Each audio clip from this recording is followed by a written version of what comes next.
कबीर साहब की हर एक साखी में 4 लाइन की साखी है, लेकिन इतनी सरल भाषा में पूरा का पूरा विज्ञान आ जाता है। दुख में सुमिरन सब करे, सुख में करे न कोई। एक एक लाइन, एक एक शब्द कबीर साहब की जब गहराई में जाते हैं ना, तो उस टाइम कबीर साहब की क्या अवस्था होगी, अनुभव में आता है।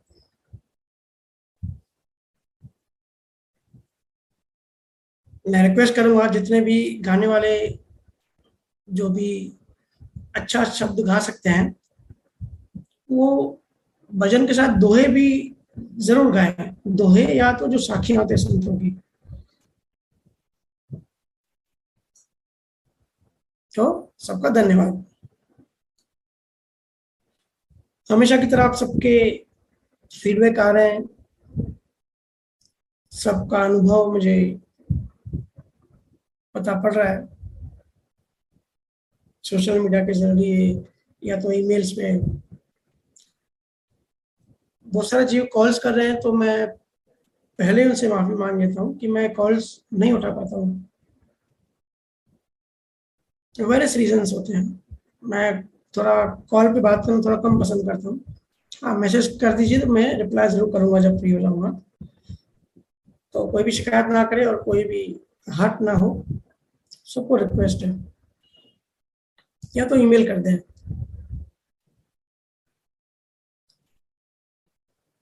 तो बड़ी अच्छी बात है, ध्यान और ज्ञान की साइंस से सब आगे बढ़ रहे हैं और सब आनंद में हैं, आनंद का अनुभव कर रहे हैं, मुक्ति का अनुभव कर रहे हैं, धीरे धीरे चीजों से छूटते जा रहे हैं। वही हमारा उद्देश्य है और वही सभी सारे संतों का उद्देश्य होता है। और कोई रॉकेट साइंस नहीं है, कोई बड़ी बात नहीं है, बहुत बड़ा हमको ज्ञानी होना पड़ेगा चीजें समझने के लिए, ऐसा कुछ नहीं है। इस हफ्ते में एक बार दो बार ध्यान सुन लिया, फिर पूरा हफ्ता वो प्रैक्टिकल लाइफ में अप्लाई करने की सहज कोशिश करते रहेंगे। सहज कोशिश हमेशा आप ऑब्जर्व करना, जब भी मैं कोशिश बोलता हूँ ना, तो उसके पहले सहज वर्ड लगाता हूँ।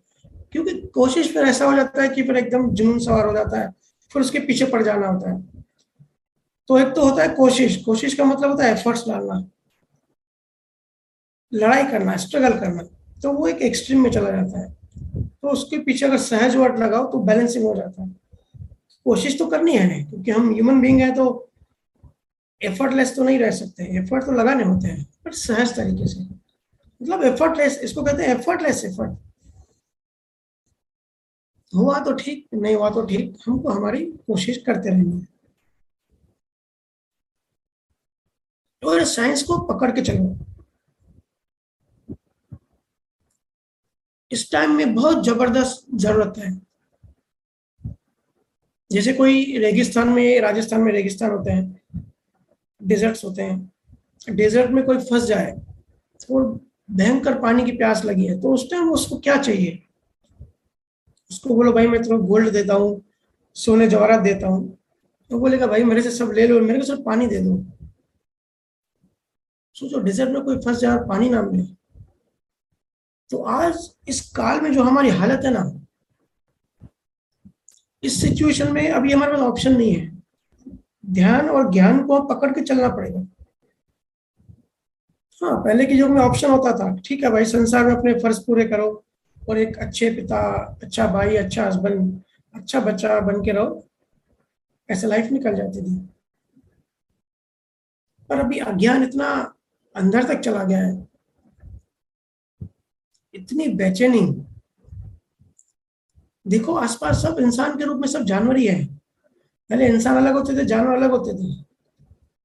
वृत्ति जो है ना, सब जानवरों जैसी है। तो ध्यान और ज्ञान का सहारा लेके चलना पड़ेगा।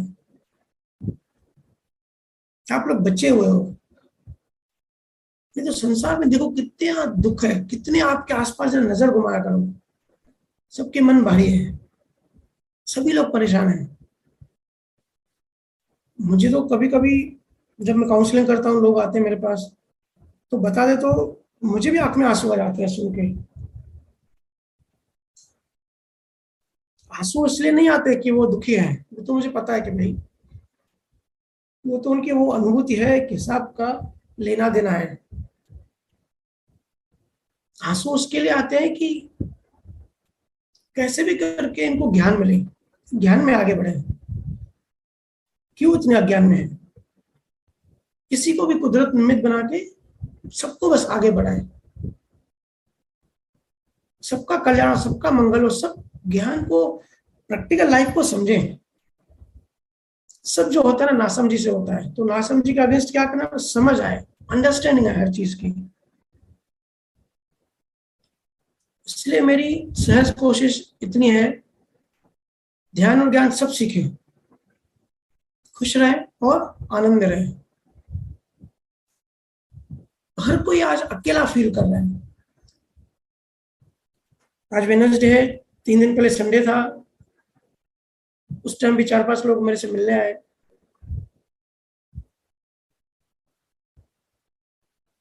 कितने लोग पीड़ा में हैं। और अगर एक्चुअल देखा जाए ना, तो ना दुख बड़ा नहीं होता, लेकिन अज्ञान के कारण हमारा मन उसको मैनिफेस्ट कर देता है, छोटी चीज को बड़ा बड़ा दिखाता है। थोड़ा सा गाइड करो, थोड़ी सी बात बताओ तो उनका दुख खत्म हो जाता है। तो लोग बोलते हैं अरे भैया आपने तो हमको हल्का कर दिया। अरे प्रॉब्लम था ही नहीं, आपको सिर्फ दिख रहा था, सिर्फ फैक्ट दिखाया बस। अब बारी थे ही नहीं, लेकिन ऐसा लग रहा था कि बारी थे। पर है, लोग अकेलापन फील कर रहे हैं, सब कुछ होते हुए भी खाली खालीपन लगता है। क्यों इतनी सुसाइडल टेंडेंसीज बढ़ रही हैं? एक्सट्रीमिज्म, पकड़ना। दुख तब आता है जब हम कुछ पकड़ने की कोशिश करते हैं, कुदरत से लड़ाई करते हैं, जिद करते हैं कि ये होना चाहिए मेरे हिसाब से। क्योंकि हमको कर्मों का ज्ञान नहीं है, तो फिर हम जिद करते हैं कि इसको आज न कल मैं पा लूंगा। सहज नहीं रह पाते हैं। तो ज्ञान से, ध्यान से सहज बनते हैं। सहज का मतलब है जैसे जो हो रहा है उसको होने दो। गरीब हो तो गरीब, अमीर हो तो गरीब, बस स्वीकार कर लो। सहज रहना इक्वल्स टू स्वीकार करना हर चीज, जो जहां जैसा है बस एक्सेप्ट, सिर्फ स्वीकार करो। गुरु नानक ने कहा है ना, हुक्म के बाणे में रहो, हुक्म के अंदर रहो। हुक्म का मतलब, गुरु नानक का हुक्म का मतलब, जो भी हो रहा है, जो भी कुदरत करवा रही है, उसको स्वीकार करो, अकेले मत रहो। बड़ा दुख होता है कि लोग एक दूसरे से नफरत करने लगते हैं, तो उस टाइम ज्ञान को अप्लाई करना है। कम्युनिकेशन गैप मत रखो, बात करो। आपको मैं एक तरीका बताऊं, जिसको भी, जिसके लिए भी आपको नफरत होना अंदर में, सबसे पहले उससे बात करना चालू कर दो, उससे बात करो।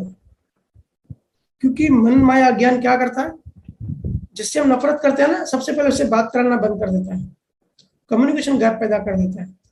फिर हम अपनी अपनी सपनों की दुनिया में अजम्पशन करते रहते हैं, उसने ये किया होगा, उसने वो किया होगा। करता कोई कुछ नहीं है, लेकिन इन कल्पनाएं चलती रहती है हमारे मन में। और जब बात करोगे ना, जब कम्युनिकेशन गैप खत्म करोगे, जिससे नाराजगी है, जिससे नफरत है, उससे जाके बात करो। 1 घंटा बात करो, फिर देखो 1 घंटे के बाद आप रोना आ जाएगा, अरे यार मैं तो उसको गलत समझ रहा था, ऐसा तो कुछ है ही नहीं। तो क्या होगा, भाव शिफ्ट हो जाएंगे, आपके भाव नहीं बनेंगे। तो मन क्या करता है, सबसे पहले तरीका है कम्युनिकेशन गैप कर देता है, दूर कर देता है कि भाई बात मत करो। फिर दोनों एक दूसरे के प्रति भाव बनाते रहेंगे, क्योंकि मन को पता है अभी कम्युनिकेशन तो होगा नहीं, जो मिसअंडरस्टैंडिंग्स है वो तो दूर होगी नहीं। अपने अपने मन में कल्पनाएं चलती रहती हैं, अपनी अपनी मान्यताओं के हिसाब से। यही रीजन है, मेरे पास जो लोग आए थे, मैं उनको वही समझा रहा था कि अकेलापन इसलिए बढ़ रहा है, और हो रहा है, हम सभी देख रहे हैं। अभी तो ऐसा जमाना आ गया कि लोग शादी भी खुद से कर रहे हैं। आज 2 लोग भी साथ नहीं रह सकते, एक दूसरे के साथ रहना भी बड़ा मुश्किल हो गया है। पता है ना, एक नया ट्रेंड चल रहा है कि शादी भी खुद से करो। अभी सूरत में एक लड़की है, वो खुद से शादी कर रही है अकेली। इसको सोलोगमी कहते हैं। सोलो गेमिंग किया, अकेला रहना है, वो खुद से प्यार करना है, हम हमारे सिवा कोई है ही नहीं, खुद से शादी करनी है। तो ये ट्रेंड आजकल मैं देख रहा हूँ बढ़ रहा है। ये अगर स्पिरिचुअलिज्म की नजर से देखा जाए तो ये अच्छी बात है, अकेला रहना, अपने साथ रहना, अपनी आत्मा में रहना, ये तो अच्छी बात है।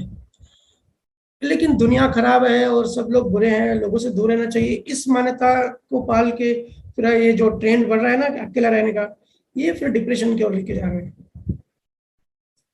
इस लड़की ने बाकायदा फंक्शंस भी रखे हैं, जैसे हम लोग करते हैं ना शादी से पहले, लाडे वगैरह डीजे पार्टी रखते हैं।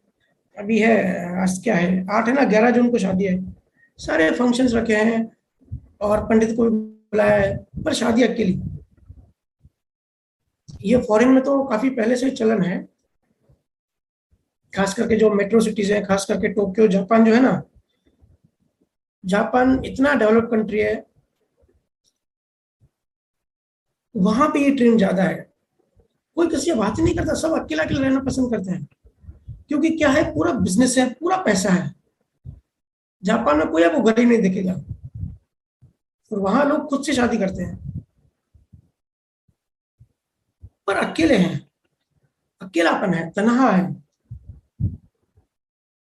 आपको सुन के हैरानी होगी, हमने इंडिया में तो कभी आप लोगों ने ऐसे सोचा भी नहीं होगा, जापान में लोग इतने अकेले हैं, इतने अकेले हैं कि वहां पे दोस्त भी रेंट पे लेने पड़ते हैं। मामा मामी चाचा चाची है ना, ये भी रेंट पे लेने पड़ते हैं, भाड़े पे, कि भाई मैं अकेला हूँ, तुम्हारा दोस्त बन जा। गर्लफ्रेंड बॉयफ्रेंड रेंट पे मिलते हैं सब उधर। अकेला, हाँ ठीक है, तू भी अकेला, भाई मैं तो रेंट देता हूँ, 1 महीना मेरे से दोस्ती कर, साथ में घूमेंगे, फिर कॉन्ट्रैक्ट खत्म, एग्रीमेंट खत्म, फिर अलग। सोचो हमारे इंडिया में ऐसा है। जब बुद्धिज्म फैला था जापान में, तब तो वहां सब ज्ञानी थे, फिर कैपिटलिज्म आ गया और सबका माइंड डाइवर्ट हो गया और बिजनेस में चले गए, स्पिरिचुअलिज्म को छोड़ दिया, ज्ञान का छोड़ दिया, तो एक तन्हाई, एक अकेलापन आ गया। तो सिर्फ पैसा जाके बेचा है। लोगों ने सोचा कि भाई सब कुछ छोड़ के सिर्फ धंधे में ध्यान दो, सिर्फ पैसा कमाओ, है ना, बहुत लोगों को लगता है ना कि पैसा ही सब कुछ है। तो भाई जापान पे थोड़ा रिसर्च करो, वहां पे लोगों के पास इतना पैसा है, जैसे इंडिया में हम डिपॉजिट करते हैं ना मनी बैंक में, तो हमको क्या मिलता है, बैंक हमको इंटरेस्ट देती है। पर जापान में उल्टा है, जापान में अगर आप बैंक में पैसे डिपॉजिट कराते हो तो आपको इंटरेस्ट बैंक को देना पड़ेगा। बड़ा उल्टा सिस्टम है वहां पे, क्योंकि हर किसी को इतना पैसा है, कोई संभाले कहाँ। तो बैंक संभालेगी तो बैंक संभालेगी तो बैंक को फिर इंटरेस्ट देना पड़ेगा। कहने का मतलब बैलेंसिंग बिगड़ी हुई है। मेरा इतना फोकस बैलेंस पे क्यों है, उसके लिए मैं बार बार बैलेंस पे जोर देता हूँ। बैलेंस करके चलना है, कम से कम अंदर में तो बैलेंस करके ही चलना है। बाहर ठीक है, संजोग के अधीन है, वो भी संजोग का बहाना नहीं कर सकते, पर हाँ कोशिश करनी है, हुआ तो ठीक, नहीं हुआ तो ऐसा समझना है कि संजोग नहीं है। इसलिए ध्यान और ज्ञान, इसी से आपकी गाड़ी आगे बढ़ेगी। कैसे आगे बढ़ेगी, मेरे से पूछते ना आप सब, ध्यान प्लस ज्ञान इक्वल्स टू विज्ञान, ध्यान प्लस ज्ञान अनुभव, ये स्टेप बाय स्टेप आगे बढ़ते हैं। ध्यान प्लस ज्ञान से अनुभव बढ़ेगा, अनुभव से समझ बढ़ेगी, अंडरस्टैंडिंग बढ़ेगी, चीजें समझ में आनी चालू हो जाएगी। ऐसा नहीं कि हमने बाहर से सुन के आए, जो भी बाहर से सुनते हैं वो तो इन्फॉर्मेशन होती है, वो तो बाहरी कान सुनते हैं, ठीक है, हमने अगर उसको यूज किया तो वो कन्वर्ट होता है हमारे अनुभव में, फिर वो हमारा अपना बन जाता है। कोई भी ज्ञान, कोई भी सत्संग हम जब सुनते हैं ना, सिर्फ वो उधार का होता है, वो दूसरे का अनुभव होता है, हमारे लिए वो सिर्फ एक उधार की इंफॉर्मेशन होती है, हमारा ओरिजिनल नहीं होता। जब उस ज्ञान को हम अनुभव करते हैं, तब फिर वो ज्ञान दूसरे का नहीं होता, वो हमारा ज्ञान होता है। जब वो ज्ञान तो एक ही है, सत्य तो एक ही है, आत्मा तो एक ही है, आत्मा का गुण तो एक ही है, बस समझना है। जैसे पूरी दुनिया में समुद्र है ना, खारा होता है, कहीं से भी टेस्ट करोगे तो खारा ही होगा। जैसे आत्मा तो एक ही होती है, आत्मा का ज्ञान भी एक ही होता है। उसको पाने का प्रोसेस, मेथड, सिस्टम, उसको समझाने की वर्ड्स, अलग धर्म, अलग कंट्री, अलग जगह अलग चीजें यूज होती है, जिससे जहां सहज हो। तो अनुभव से समझ बढ़ती है, समझ से मेधा बढ़ती है, समझ के बाद जो नेक्स्ट लेवल आता है उसे मेधा कहते हैं। मेधा के बाद प्रतीति आती है, आत्मा की प्रतीति। आत्मा मतलब ऐसा नहीं कि भाई कोई आत्मा, प्रतीति का मतलब सिंपल शून्य अवस्था, शरीर का भान बिल्कुल माइल्ड हो जाना, कोई भी दोषी नहीं दिखता, उस अवस्था को कहते हैं आत्मज्ञान, आत्मा का अनुभव। आत्मा से सब वर्ड पकड़ के बैठ जाते हैं, ये अवस्था का नाम है। हम लोग आत्मा बोलते हैं, अलग कंट्री, अलग धर्म में अलग वर्ड बोलते हैं। तो शब्दों में नहीं उलझना है, वर्ड्स में मत उलझना, कॉन्सेप्ट को समझना है और उस सिचुएशन को अचीव करना है, उस अवस्था को अचीव करना है। फिर मेधा से प्रतीति, प्रतीति से प्रज्ञा, और प्रज्ञा से स्थित प्रज्ञा। प्रज्ञा मतलब डीप अंडरस्टैंडिंग, वो जब हमारे अंदर एस्टैब्लिश हो जाती है, जब हमको याद नहीं करना पड़ता कि भाई कोई दोषी नहीं है, जगत हिसाब स्वरूप है, ऐसी समझ जब बैठ जाती है हमारे अंदर, स्थित हो जाती है, उसको कहते हैं स्थित प्रज्ञा। उसके बाद आत्मा या शून्य जो सिचुएशन है वो सब आती है। तो ये पूरा स्टेप बाय स्टेप प्रोसेस है। ये काल ही कुछ ऐसा है। सब लोग कहते हैं ना हम दुखी हैं, हम दुखी हैं, हम परेशान हैं, कि भाई आपकी बात नहीं है, ये काल, काल ही कुछ ऐसा है। देखो ऐसा है, अब सबको बुरा लगेगा, सत्ययुग, त्रेता युग और द्वापर युग में जितने भी लोग सब मोक्ष में गए, मतलब उन तीनों युगों में से, और ये सृष्टि एक बार नहीं बहुत बार ये सृष्टि चक्र बना है, तो जितनी बार चक्र हुआ है, तो सत्युग, त्रेता और द्वापर युग से जो भी कचरा बचता है ना, वो आता है कलयुग में। जो रबिश बचता है ना, वो हम सब हैं, ह्यूमन बींग। क्योंकि हम मोक्ष में नहीं गए, हम कलयुग में अभी जी रहे हैं, अभी भी गोते खा रहे हैं इस त्रिकाल में। कभी जानवर बन रहे हैं, कभी स्वर्ग में जा रहे हैं, कभी नरक में भटक रहे हैं, कभी भूत प्रेत बन के भटक रहे हैं, फिर वापस इंसान बन रहे हैं। तो हम सब जो सत्युग के, त्रेता, द्वापर, उस काल का जो कचरा बचता है ना, उस टाइम में हम नहीं समझे, तो हम आके फंसते हैं इस टाइम में। तो सिचुएशन ही ऐसी है, बहुत डिफरेंस है लोगों की मन की अवस्था उस टाइम की और अभी की मन की अवस्था। जैसे अष्टवक्रा ने सिंपली समझा दिया, कोई ज्यादा ज्ञान नहीं दिया। आप देखो, पढ़ो अष्टवक्र गीता, कितनी सहज सिंपल सिंपल लाइंस बोली है अष्टवक्र जी ने, कोई क्रिया करने को नहीं बोले। वो सुन के सिर्फ जनक जी ज्ञानी हो गए, कोई क्रियाकांड उनको करने के लिए नहीं बोला, क्योंकि मन की अवस्था वैसी थी, स्वीकार भाव ऐसा था, एक्सेप्टेंस ऐसा था, कोई मान्यता नहीं, कोई ऑब्स्टिकल नहीं, अंतराय कर्म नहीं थे ज्यादा। और आजकल देखो, पहले किसी के घर में कितना अनाज आता है ना, वो किसी को पता भी नहीं पड़ता था। राजा महाराजा होते थे या जो घर भी होते थे, जो मेन होता था ओनर, उनको ही पता होता था, बाकी घर में किसी को कुछ पता भी नहीं होता था। और आजकल देखो, हर घर में कितना अनाज आता है, कितना सामान आता है, सारे घर के मेंबर्स को पता होता है। कितना ध्यान हमारा हर चीज में, कितना ध्यान बिखरा हुआ है, इतनी बड़ी ध्यान की चीज इन्वेस्टमेंट, और हम क्या क्या कहाँ कहाँ ध्यान रखते हैं। बुद्धि सब जगह प्रवेश कर गई है, हर एक चीज में बुद्धि घुसी हुई है, हर जगह हर एक सेकंड में profit and loss, profit and loss, ऐसे एल्गोरिथम चलता है, कैलकुलेशन चलती है कि भाई मेरा फायदा किसमें है, सबसे पहले वो देखो।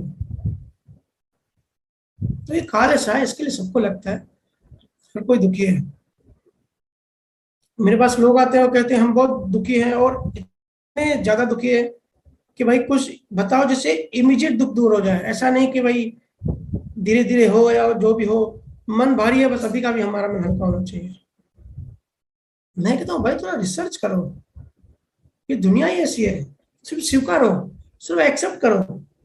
कोई भी चीज एक्सेप्ट करोगे ना, स्वीकार करोगे, 50% दुख वहीं खत्म हो जाएगा। आपको लगता है सिर्फ आप दुखी हो? थोड़ा स्टडी करो। मैंने उनको कहा कि आपने कभी सीता की लाइफ स्टडी की है? दुनिया के बेस्ट हस्बैंड से शादी की, राम से। क्या हुआ? शादी की इमीडिएट बाद 14 साल वनवास में जाना पड़ा। महारानी थी, राजा बनने वाले थे। देखो सिचुएशन, 7 बजे रात को सो रहे हैं, 7 बजे सुबह को राजा, राज अभिषेक होने वाला है, राजा बनने वाले हैं।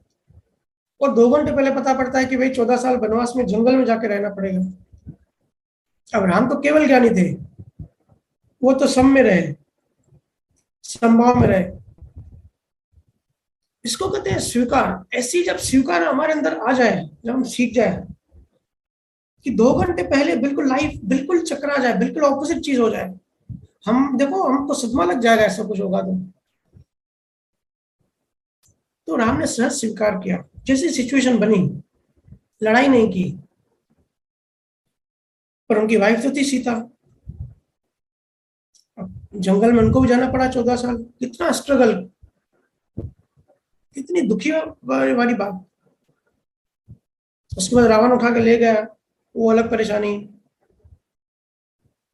फिर जब वापस आई, जब राम रावण को मार के वापस आया, फिर ऐसी सिचुएशन बनी, फिर उनको जंगल जाना पड़ा, गुरु के आश्रम में जाके रहना पड़ा। मतलब देखोगे तो पति से दूर रही। कितनी दुखी लाइफ थी उनकी। कभी रजिया सुल्तान की स्टोरी पढ़ना। राजा थी वो, लेकिन किसी उनको परेशान किया अपने लोगों ने।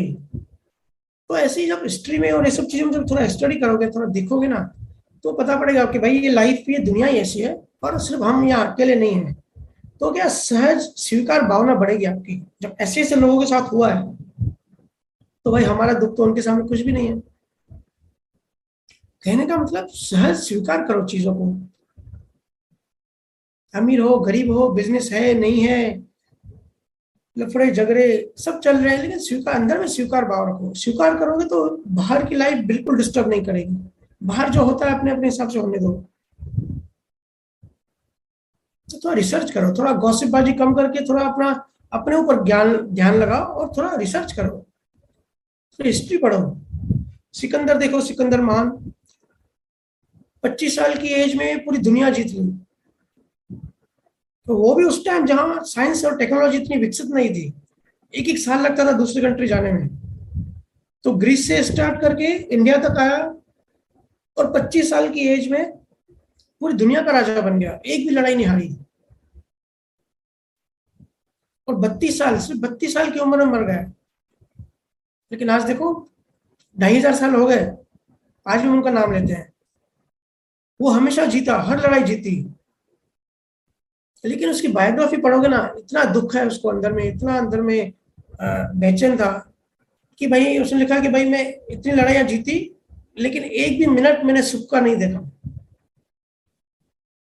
हम सब क्या कहते हैं कि महान था, कहते हैं ना सिकंदर महान, जो जीता वही सिकंदर।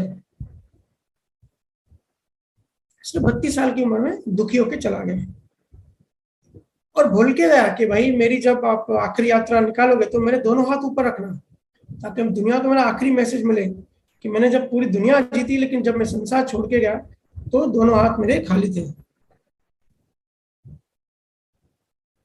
इसलिए ध्यान और ज्ञान की का सहारा पकड़ो। ज्ञान आपको अग्नि से बचा के चलेगा, संसार की जो अग्नि है ना उससे बचा के रखेगा। दृष्टि को बढ़ाओ, दृष्टि बढ़ेगी। अज्ञान क्या करता है पता है? अज्ञान दृष्टि को छोटा करता है। कोई भी चीज आपको बड़ी लगेगी। किसने अपमान कर दिया, हालांकि अपमान किसी ने जानबूझ के नहीं किया, हो जाता है ना इंटेंशनली, कभी कुछ मस्ती में से कोई उसके मुंह से निकल जाता है, लेकिन हमको चुप जाता है। तो दृष्टि जब छोटी होती है ना तो हमको फिर ऐसे चुप जाता है कि इसने मेरी इंसल्ट की। फिर अंदर में हम भाव बनाने लगते हैं, अंदर ही अंदर कल्पना करते रहते हैं, नए नए कर्म पैदा करते रहते हैं, बीज इतने भारी भारी बीज बनाते जाते हैं और उसको पता भी नहीं है सामने वाले को, वो तो बोल के चला जाता है, हम अंदर में जलते रहते हैं। तो दृष्टि जितनी छोटी होगी उतनी आपको उतना बस संसार बड़ा लगेगा। ऐसा लगेगा कि भाई सब जला रहे हैं मुझे, सब मुझे परेशान कर रहे हैं। तो जैसे दृष्टि आप ब्रॉड करोगे, दृष्टि बड़ी होगी, तब दिखाई देगा कि भाई कोई कुछ भी नहीं कर रहा है, किसी के कंट्रोल में कुछ है भी नहीं। अगर किसी ने अपमान कर भी दिया ना, तो ऐसा थॉट, ऐसा भाव आएगा कि ये करना नहीं चाह रहा था, लेकिन इसके बेचारे के मुंह से भी निकल गया, बाद में वो भी अंदर में पछता रहा था। दृष्टि ब्रॉड करो। जो मैं कहता हूँ ना, ध्वनि सुनो, ध्वनि सुनने से ज्ञान नहीं आएगा, ध्वनि सुनने से दृष्टि ब्रॉड होगी। जो बर्तन है ना, मैंने लास्ट टाइम बताया था ना कि जिसके पास जितने लीटर का बर्तन है, वो समुद्र से या बारिश से उतना ही पानी भर सकता है। लेकिन सवाल यह है कि वो बर्तन को बड़ा कैसे करें।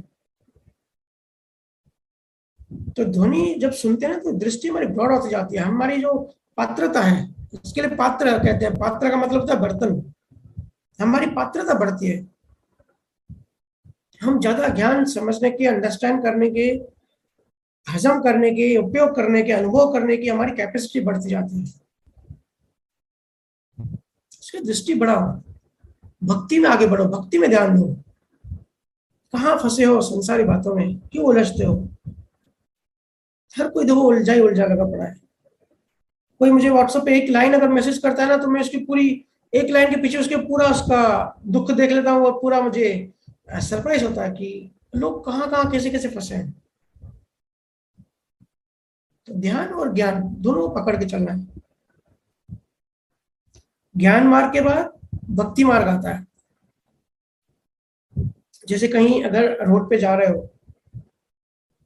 तो हम किसी से पूछते हैं ना कि ये रोड कहाँ जा रहा है, तो कोई बता देता है कि ये यहाँ जा रहा है, तो हमको वो रोड का वो ज्ञान हो गया। तो पहली चीज होती है ज्ञान, वो समझना।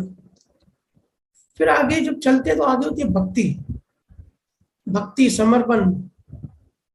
और भक्ति भी ऐसी वैसी भक्ति नहीं होनी चाहिए। समर्पण का भी पराकाष्ठा, हाईएस्ट लेवल। जब समर्पण के भी हाईएस्ट लेवल तक पहुंच जाते हैं, उसके बाद चालू हो जाता है वितराग अवस्था। उससे पहले नहीं आएगा। ये सब चीजें बैलेंस में चलती है, एक दूसरे से कोऑर्डिनेट करके चलती हैं। मैं बार बार करता हूँ, एक बात तो आप समझो, कुदरत का नियम बैलेंस क्यों है। आप एक साल का खाना एक साथ थोड़ी खा सकते हो, या एक साल की नींद एक साथ नहीं कर सकते। ये चीजें तालमेल से चलती हैं। रोज खाना खाते हैं, उससे एनर्जी बनती है, हमारी बॉडी की मूवमेंट्स होती हैं, फिर एनर्जी खत्म होती है। सोते हैं, हमारी बॉडी रिचार्ज होती है, फ्रेश होती है, फिर हम बॉडी हमारी पूरे दिन में थक जाती है। तो इसको कहते हैं कोऑर्डिनेशन, तालमेल। सब चीजें तालमेल से चलती है। कोई एक साल का या 6 महीने का खाना एक साथ खा के दिखाए कि भाई मैं 6 महीने का खाना मैं खा लेता हूँ, फिर 6 महीने में कुछ नहीं खाऊंगा। ऐसे भक्ति मार्ग में भी सब चीजें तालमेल से चलती हैं। सब कहते हैं वितरागता की अनुभूति नहीं आती, वितरागता नहीं आती। अरे भाई कैसे आएगी। आपने क्या शब्द पकड़ लिया है वितरागता, आत्मा, ये आप शब्दों में फंस गए हो। बड़ा खतरनाक जाल होता है शब्दों का। 15 दिन पहले दो जीवों से बात हो रही थी, हम लोग कॉन्फ्रेंस कॉल पे थे। एक कह रहा था कि भाई मैं केवल ज्ञानी हूँ, केवल ज्ञान बड़ा होता है, और एक कहता है कि हमारा लोग बड़ा होता है। अब मैं बीच में म्यूट करके हंस रहा हूँ, और लड़ाई ऐसे कर रहे थे। अरे दोनों शब्दों में उलझे हो भाई। और अगर सच्ची में अगर वो अवस्था आती तो तुम दोनों फोन पर लड़ ही नहीं रहे होते। वो कहता है कि केवल ज्ञान की लेवल बड़ी होती है, और वो कह रहा था कि नहीं हमारा लोग बड़ा होता है। ये कोई बातें हैं। कहाँ लोग फंसे हुए हैं। जो ज्ञानी हो जाएगा वो तो शांत हो जाएगा, वो बोलेगा भाई तू बड़ा, मैं बच्चे का भी बच्चा। हम सब फंस जाते हैं। इसीलिए ध्यान और ज्ञान को पकड़ के चले। अभी ग्रुप में काफी सारे सवाल अभी भी पेंडिंग हैं, तो अभी ज्यादा ना बोल के मैं जो हमारे ग्रुप के जो सवाल बचे हुए हैं वो एक एक करके लेता हूँ। 2-3 सवाल हम ग्रुप का लेंगे हर बुधवार, ताकि वो भी सबको समाधान मिलता जाए। और फिर इसके बाद जो भी लाइव सवाल होंगे वो लेंगे। ठीक है, तो मैं सवाल खोलता हूँ। जो पहला सवाल है हमारा,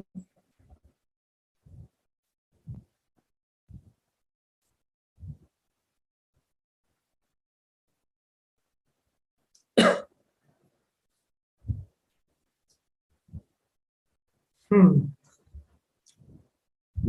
भैया क्या ध्यान करते वक्त कर्म बनते हैं? ध्यान और धर्म में क्या अंतर है?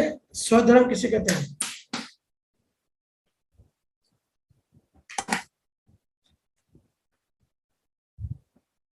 देखो, ध्यान का तो कर्म तो बनते हैं, ये बात तो सही है। क्योंकि कर्म हमने क्या सीखा है, कर्म कब बनते हैं? जब हम अंदर में भाव करते हैं, किसी भी चीज के अंदर में जब हम भाव करते हैं, एक इंटेंस नियत करते हैं कुछ करने की, उससे कर्म का बीज बनता है। ठीक है, उसको कहते हैं कर्म बंधे। पर ये शुरुआत में होता है। ध्यान का मतलब होता है कि ख्याल, ज्ञानी कहते हैं ना, ध्यान दो कि आपका ध्यान कहाँ है। महावीर स्वामी ने भी 4 ध्यान दिए। ख्याल कि हमारा फोकस कहाँ है, हमारा ध्यान कहाँ है। तो जहां भी आपका ध्यान होगा या जहां भी आप तन्मयकार होगे, जैसे बहुत लोग शरीर से तन्मयकार ज्यादा होते हैं, उनका ध्यान शरीर में ही होता है। शरीर फिट रहे, मेकअप अच्छा होना चाहिए, और जो भी होता है, जिम जाना और ये सब करना, उनका बहुत ज्यादा फोकस होता है।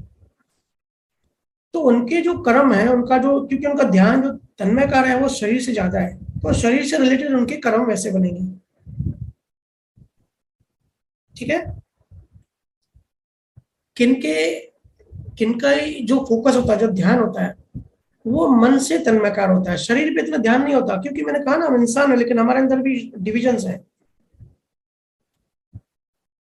तो बहुत सारे लोगों का जो जो तन्मयकार होते हैं, जो ध्यान होता है, वो मन में होता है, मतलब सोच विचार करना। जैसे डॉक्टर या साइंटिस्ट होते हैं ना, आप देखते होंगे, सब लोग, बच्चे हंसते भी है कि साइंटिस्टों की शक्ल ऐसे अजीब क्यों होती है, बाल वगैरह से बड़े होते हैं।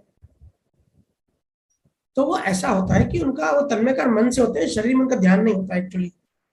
या जो संत महात्मा भी होते हैं ना, उनका भी शरीर अजीब टाइप से होता है, या शक्ल अजीब टाइप की होती है, क्योंकि उनका ध्यान ही नहीं होता, उनका ध्यान मन में होता है। तो साइंटिस्ट जिस चीज की रिसर्च करते हैं, पूरा उधर डेडिकेटेड फोकस करते हैं, तो उनके जो कर्म बनेंगे ना, फिर मन से रिलेटेड कर्म ज्यादा बनेंगे। तो कहने का मतलब ध्यान कहाँ है, ये तो हो गई बाहर की बात। अब जब ध्यान जो अपने आप में डालता है, जो अंदर जाता है ना, तो ऑब्वियसली जो ध्यान करता है वो मोक्ष के लिए करता है। उद्देश्य एक ही होता है कि मोक्ष मिले, मुक्ति मिले, आत्मज्ञान हो। तो ऐसा जब भाव करते हैं, तो मोक्ष के माइल्ड बीज बनते हैं। क्योंकि जितना हम स्थूल में होते हैं, उतने भाव माइल्ड होते हैं। लेकिन ध्यान के भी लेयर्स होते हैं, लेवल्स होते हैं, कितनी गहराई में हम जाते हैं। एक होता है कि भाई समुद्र किनारे बैठ जाओ और समुद्र को देखो। एक होता है समुद्र में जंप मार दो और अंदर जाओ, और कितना अंदर जाते हो उस पर भी डिपेंड करता है कितना गहराई में जाते हो। तो ये सब तो हुई बाहर की बातें हैं। लेकिन ध्यान में अगर हमारा भाव मोक्ष का है, हमारा उद्देश्य मोक्ष का है, तो मोक्ष से रिलेटेड कर्म बनेंगे, फिर अगले जन्मों में संजोग अच्छे बनेंगे, भक्ति का माहौल मिलेगा।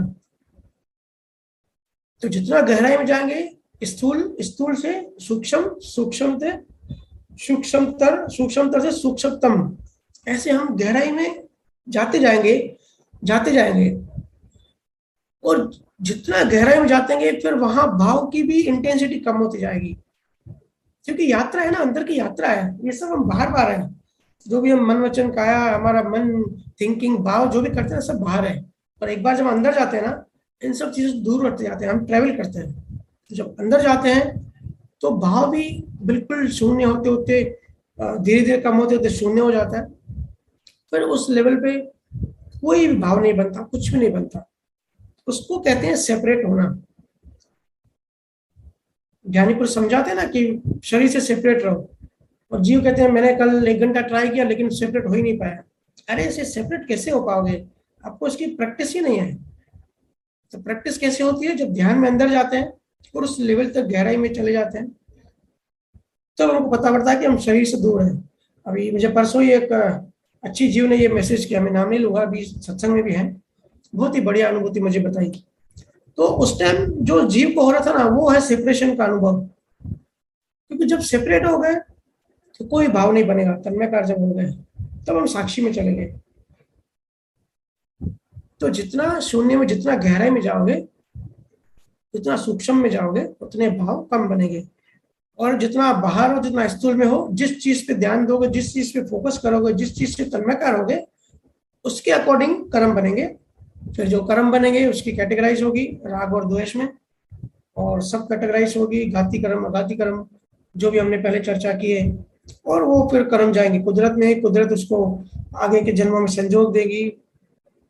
फिर ऐसा सिस्टम चलता रहेगा। तो वो हमको अवस्था अचीव करनी है सूक्ष्म वाली। ये करेंगे, समझो आधा घंटा पौना घंटा बैठ के किसी ने ये प्रैक्टिस की, ध्यान में सेपरेट हो गया, तो फिर बाहर वो जब कोशिश करेगा ना, तब वो सहज ही सेपरेट रह पाएगा। ये ऐसे होता है कि जैसे हम एटीएम में जाते हैं ना, एटीएम में पैसा एक बार दिन में निकाल के आते हैं, फिर पूरा दिन वो पैसा हमारे पास रहता है, बार बार एटीएम जाने की जरूरत नहीं पड़ती। तो ये एक दिन हम अभी, क्योंकि हम कलयुग में हैं और मान्यताओं का जाल है, तो आधा घंटा एक घंटा आप जब ध्यान में अंदर जाते हैं, तो इसका हम वहां से ये अवस्था लेकर आते हैं। फिर हम जब बाहर घूमते हैं ना 24 घंटे, तो उसका एक नशा रहता है, इसका एक मालिक से श्रुति लगी हुई होती है, ध्यान हमारा भटकता नहीं है। फिर वो चीज हमारे साथ 24 घंटे होती है, हालांकि सबकी नहीं होती, वो स्टैब्लिश करना पड़ता है। किसी को 1 घंटे तक ऐसा लगेगा कि भाई मैं भी सेपरेट हूँ, फिर रोज प्रैक्टिस करेगा, किसी को फिर 2 घंटा, ऐसे बढ़ते जाएगा। एकदम से नहीं मिलेगा। देखो, मैं कभी भी कोई लालची बात या ऐसी बड़ी बात कभी भी नहीं कहता कि भाई ये हो जाएगा आपको, वो हो जाएगा, नहीं। क्योंकि शब्दों में नहीं उलझना है, क्या मिलेगा क्या नहीं मिलेगा उसमें भी नहीं उलझना है। सहज रोज हमको कोशिश करनी है, और जो भी हमारा जैसा भी अनुभव होता है हमको सहज पुरुषार्थ करना है, और बढ़ती जाएगी फिर धीरे धीरे। अभी तक हमने अज्ञान की प्रैक्टिस की है, तो हम अज्ञान या अज्ञान हमारे सामने आ जाता है। अभी धीरे धीरे ज्ञान की प्रैक्टिस करनी है, ध्यान की प्रैक्टिस करनी है, तो फिर सेपरेट रहने में हमको आसानी होगी। ये चीज समझ लेना है, एनर्जी का नियम समझ लेना, फिजिक्स का भी नियम है। अल्बर्ट आइंस्टीन से लेके हॉकिंग तक सबने ये नियम बताया। जिस चीज पे फोकस करोगे, माइंड उसकी सर्च इंजन, माइंड मतलब सर्च इंजन, गूगल की तरह उसमें रिसर्च करेगा, उसमें सर्च करते बैठ जाएगा, और फिर वही वही चीज दिखेगी आपको। कहते ना, मजनू को हर जगह लैला ही क्यों दिखती थी? क्योंकि वो पूरे दिन लैला के बारे में सोचता था, उसके लिए वही ध्यान उसका वही रहता था। इसके लिए जहां हमारा ध्यान होता है ना, वही चीज दिखती है। इसके लिए मैं कहता हूँ नेगेटिव चीजों को ध्यान मत दो। लास्ट वीक हमने चर्चा करी ना, इग्नोर, जो भी नेगेटिव चीज दिखे, गॉसिप दिखे, वहां से इग्नोर करो, अपने आप को बचाओ। तो वहां ध्यान दोगे तो आपके अंदर नेगेटिविटी के कर्म चार्ज होंगे। फिर आप कहते हो भैया भारीपन क्यों लग रहा है? अरे भाई, कचरा जमा खुद करते हो, और फिर भारीपन तो होगा ही ना।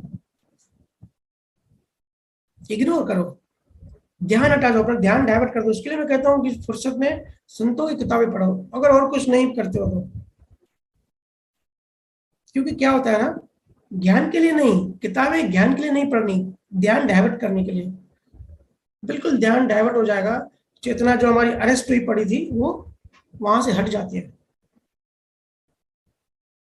और जब किसी संत की अच्छी गहरे केवल केवल ही संत की केवल ही किताब पढ़ते हैं, तो हमारे अंदर फिर भाव वैसे आ जाते हैं, एक प्रेम जागृत होता है, एक उस संत की तरह उस संत की तरह बनने की एक बीज पैदा होता है, एक भाव पैदा होता है।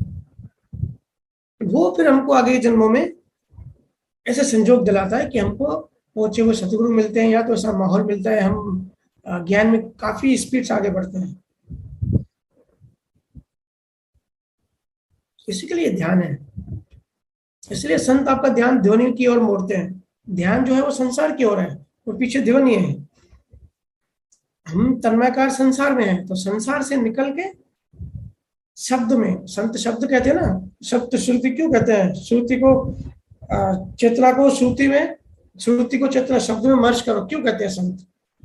मर्ज करो, एक हो जाओ। क्योंकि संसार से निकलो, संसार से अपना ध्यान को निकालो और शब्द में मर्ज कर दो। तो ये हो गई ध्यान की बात। आगे पूछा है धर्म की बात। तो धर्म का, जैसे कि हमने पहले भी चर्चा की थी, धर्म के भाव करने से पुण्य कर्म पैदा होते हैं। ठीक है, पुण्य कर्मों का जो है हमको अगले जन्मों में हमारी लाइफ अच्छी होती है, ज्यादा स्ट्रगल, ज्यादा ऑब्स्टिकल नहीं होती, लग्जर लाइफ होती है। ठीक है, संसारी पुण्य होते हैं तो संसार हमको अच्छा मिलता है। अगर हम किसी को, कोई पैदल जा रहा है और हमको ऐसा भाव आता है कि मैं इसको अपनी गाड़ी में बिठाऊं, तो नेक्स्ट जन्म में हमको फिर से गाड़ी मिलेगी, क्योंकि हमने दूसरों को हेल्प की। कुदरत में हम जो देते हैं, कुदरत हमको वही वापस करती है। स्वधर्म की बात बिल्कुल और है। आपने पूछा स्वधर्म क्या है, तो स्वधर्म तो कृष्णा ने तो स्वधर्म बताया था, वही असली धर्म है। पूरे दिन में संसार में कुछ भी करो, पर जो सार है ना, हर चीज का सार, सार आत्मा को रखो। कुछ भी करते हो, मेरे से कितने जो पूछते हैं कि भैया ये करना चाहिए, वो करना चाहिए, तो सिंपल सी बात है, कुछ भी करते हो, अगर आपका सार जो है आत्मा ज्ञान है, आत्मा है, आत्मा को जानना है, मोक्ष को पाना है, परमात्मा को पाना है, तो सही है, सही डायरेक्शन में जा रहे हो, कुछ भी कर लो। और अगर आपका सार संसार है, ये करने से मुझे ये मिल जाएगा, संसार मिल जाएगा, तो फिर अज्ञानी हो। अज्ञानी इसलिए क्योंकि संसार तो मिलना है वैसे भी है, कर्मों में होगा तो मिलेगा, नहीं होगा तो नहीं मिलेगा। अगर कोई अच्छी जॉब मिलनी होगी तो आपको वैसे ही मिलेगी, और आपने सारी वही रखा है, पूरा फोकस ही एक जगह रखा है, तो भाव फिर संसार के बनेंगे। तो संसार के ऑलरेडी हमारे अंदर संसार भरा पड़ा है, और हम नया नया उसमें भरते जाते हैं। तो ध्यान अलग है, धर्म अलग है। धर्म के भी दो पार्ट है, संसारी धर्म जो कलेक्शन ऑफ मान्यताएं होता है, और स्वधर्म, आत्मधर्म, जो कृष्णा ने बताया। तो ध्यान की हमने काफी चर्चा कर ली है। ध्यान को कंसंट्रेशन मत समझना, बहुत लोग ध्यान और कंसंट्रेशन में कंफ्यूज होते हैं। कंसंट्रेशन जो होता है उसके अलग मेथड होते हैं, और उसका होता है एक जगह फोकस करना। अब बच्चे आते हैं कि हम पढ़ाई में फोकस नहीं कर पाते, ठीक है, वो कंसंट्रेशन करते हैं, मैं भी कराता हूँ काउंसलिंग में जब मेरे पास आते हैं, तो वो एक अलग पर्पस है, उस अलग पर्पस का अलग तरीके होते हैं, उसको कंसंट्रेशन कहते हैं, मेडिटेशन नहीं कहते हैं। जैसे टॉर्च होती है ना, टॉर्च, टॉर्च का जो फोकस है, रोशनी है, एक जगह होती है, लेकिन जो दिया होता है ना, दिया दिया चारों तरफ अपनी रोशनी फैलाता है। तो ध्यान, सिमरन, मेडिटेशन जो है वो दिए की तरह होता है, और वो दिया की रोशनी बढ़ती जाती है, एक जगह एक फिक्स नहीं रहती, बढ़ती जाती है। अगर सही क्वालिटी, सही तरीके से, सतगुरु द्वारा बताए हुए मार्ग से और क्वालिटी और ईमानदारी से हम चलते हैं, तो उसकी रोशनी बढ़ती जाती है। और टॉर्च जो होती है ना, वो कंसंट्रेशन जो होता है वो एक जगह फोकस होता है, एक सब्जेक्ट पे फोकस होता है। ठीक है, तो दोनों अलग हैं। दूसरा सवाल लेता है।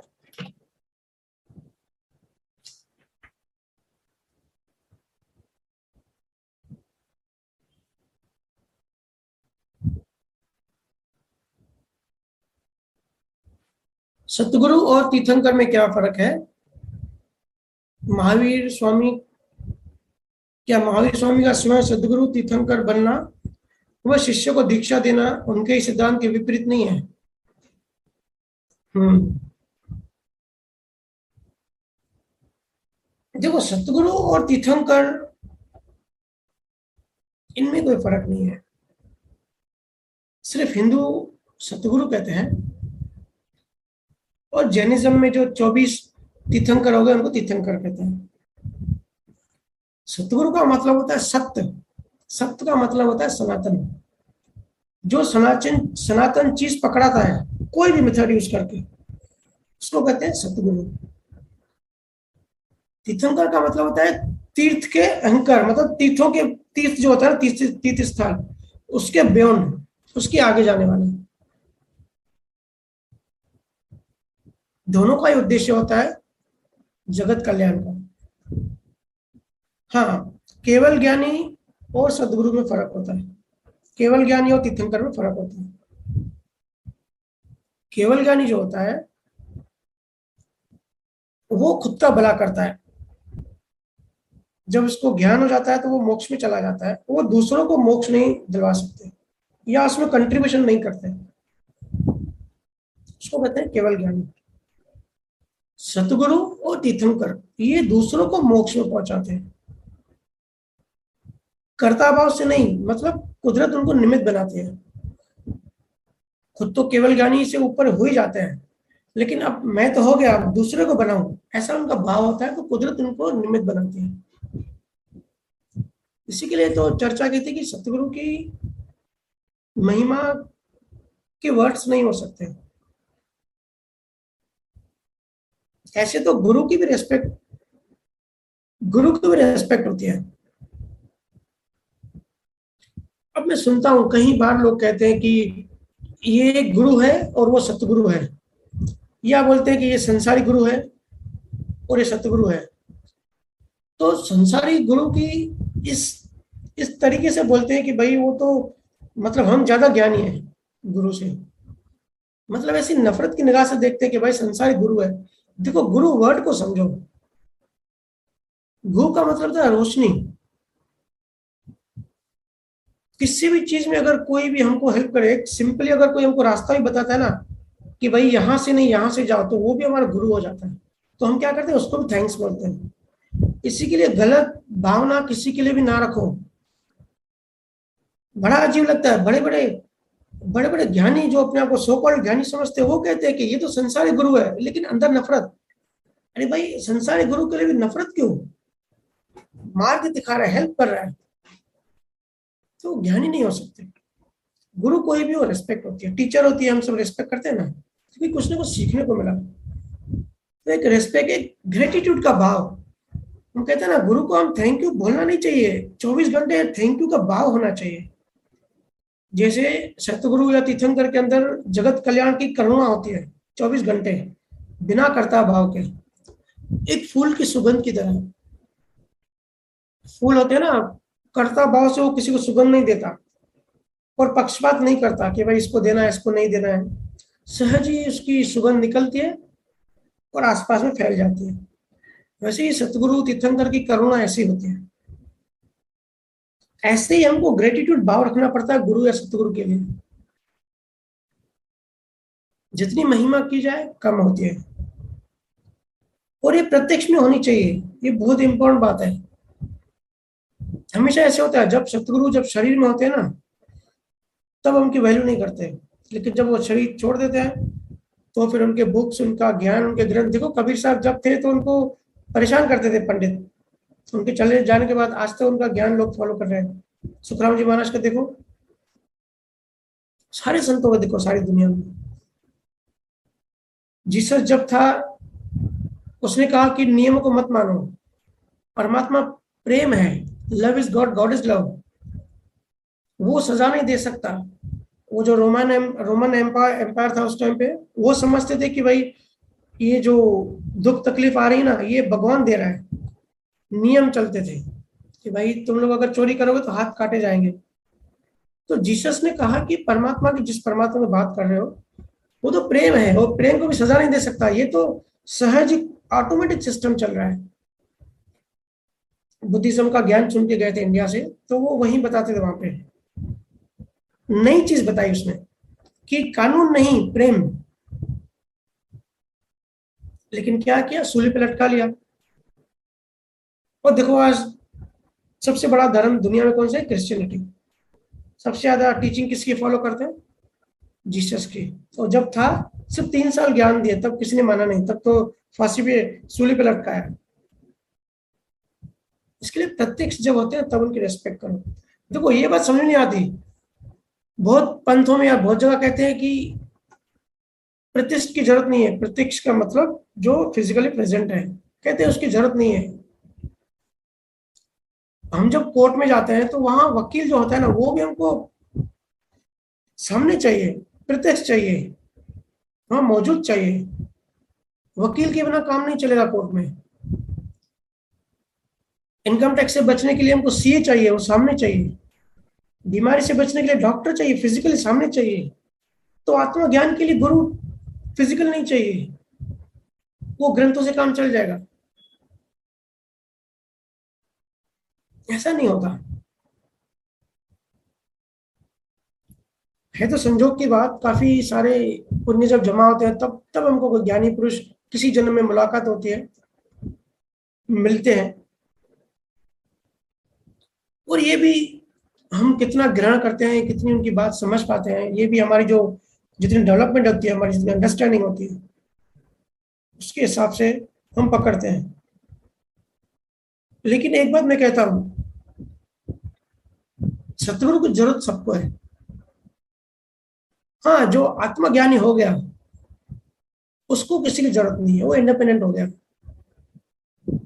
बोलते हैं ना, बच्चा जब छोटा होता है तब माँ बाप का हाथ पकड़ के चलता है, लेकिन वो जब बड़ा हो जाता है तो हाथ पकड़ने की जरूरत नहीं पड़ती।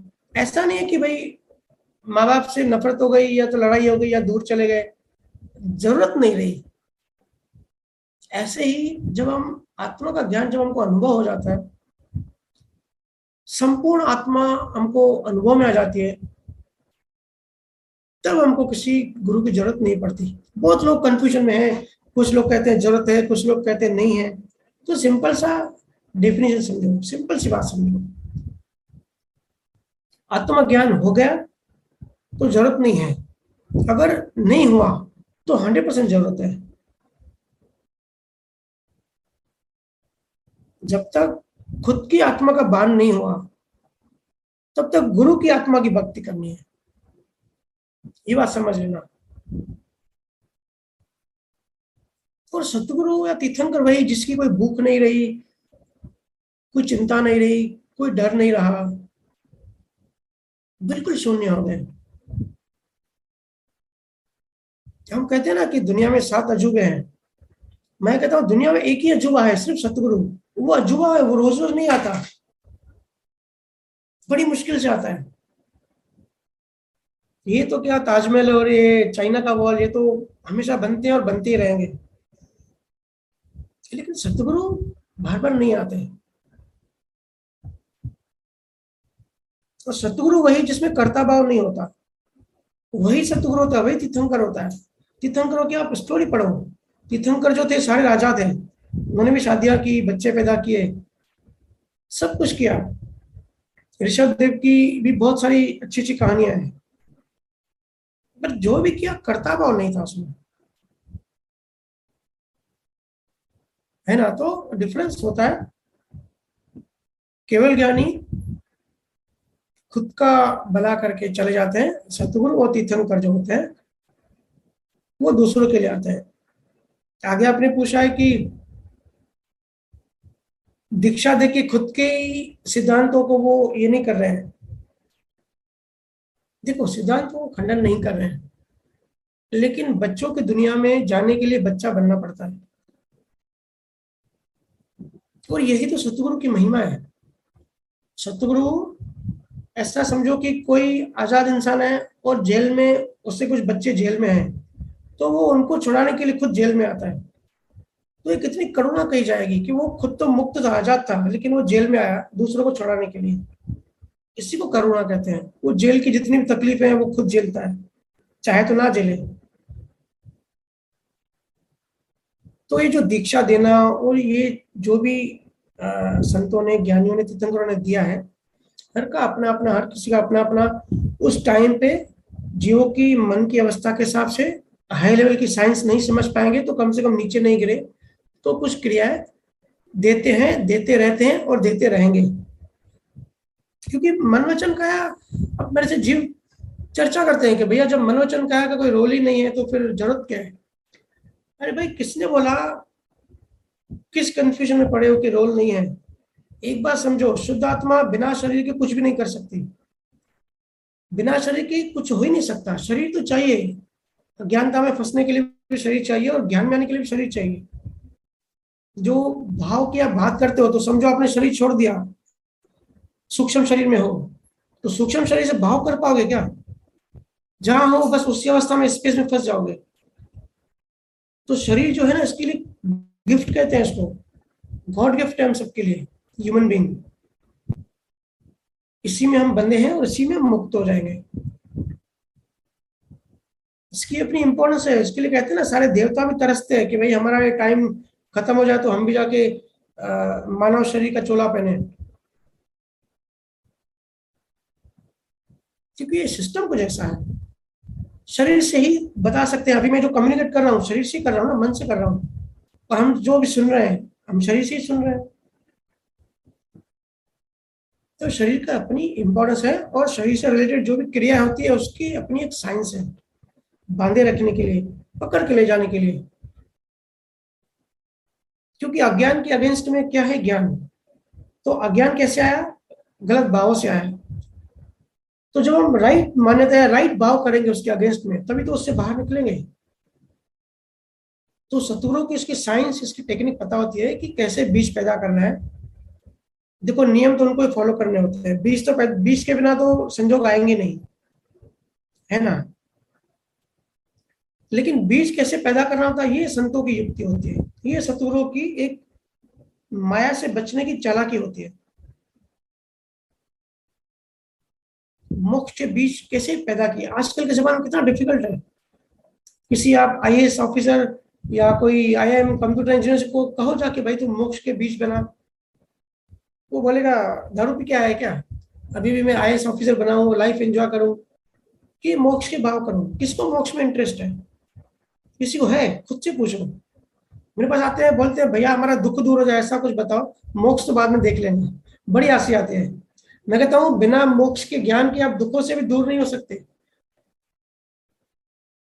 क्योंकि माया का जाल आपके मन पे पड़ा हुआ है, असर है आपके मन पे। तो जब तक यू टर्न नहीं लोगे तब तक तो आप उससे छूटोगे नहीं।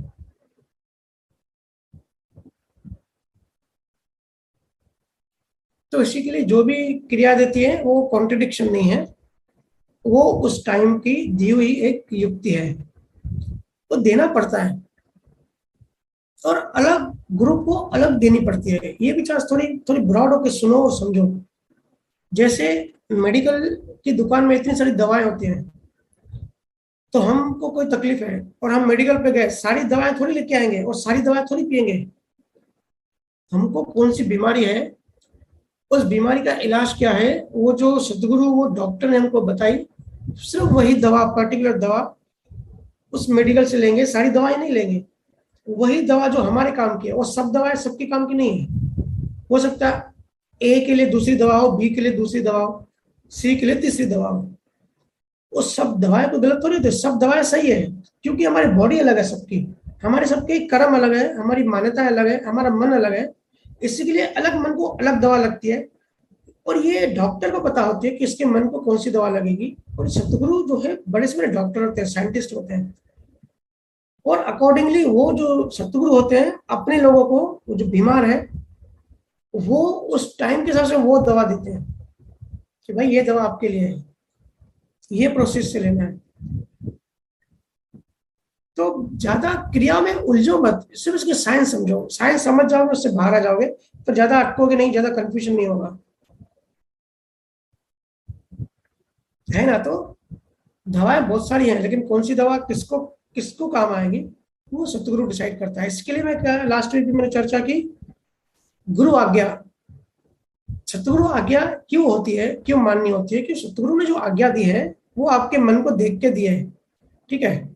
तो आपके जैसे अभी हम सब कहते हैं कि आपको भजन सिमरन करना है, और जिनको नाम मिलता है उनको बताया जाता है कि आधा घंटा करना है कि 40 मिनट करना है, किसी को 2 घंटा, किसी को 1 घंटा, उसके मन के कचरे के हिसाब से, ठीक है, कितना भटका हुआ है।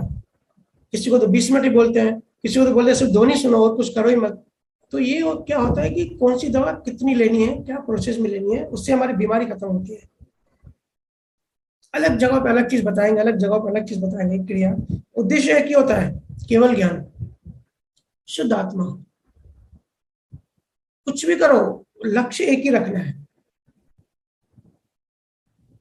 लक्ष्य तो हर किसी का क्या होता है, किसी को अगर मलेरिया है, किसी को कैंसर है, बीमारियां अलग है, हॉस्पिटल्स अलग है, दवाएं अलग है, डॉक्टर्स अलग है, लेकिन उद्देश्य क्या होता है? स्वस्थ होना, ठीक होना, स्वस्थित, स्व में स्थित। तो हमारे सबका उद्देश्य ये होता है स्व में स्थित हो जाओ। लेकिन हॉस्पिटल्स अलग है, दवा अलग है, प्रोसेस अलग है, ऑपरेशन करने की जरूरत है कि नहीं है, ये सब डिपेंड करता है। ठीक है, तीसरा सवाल लेते हैं।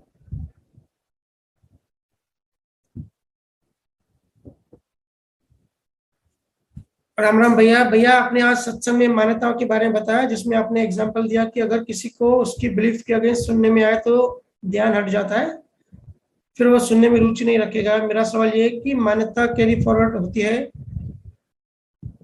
है क्वेश्चन मार्क दिया है। जैसे अगर इस बर्थ में किसी को कोई मान्यता फ्रैक्चर ना हो, वो कंटिन्यू रखे अपनी बिलीफ, तो क्या वही सेम नेक्स्ट बर्थ में बाय डिफॉल्ट मिलेगी? क्या सेम प्रिंसिपल स्वभाव पे भी लागू होगा? क्या स्वभाव और मान्यता दोनों नए कर्मों के आधार पर नहीं बनेंगे? हम्म। मेरे ख्याल से ये सत्संग दीपा, ये सवाल दीपा जी का है,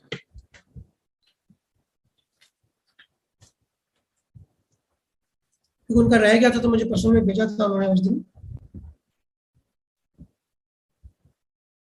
देखो, मान्यताएं कैरी फॉरवर्ड होती है, अगर उसको फ्रैक्चर नहीं किया तो वो जन्मों जन्म चलती है। मान्यताओं का मतलब क्या होता है?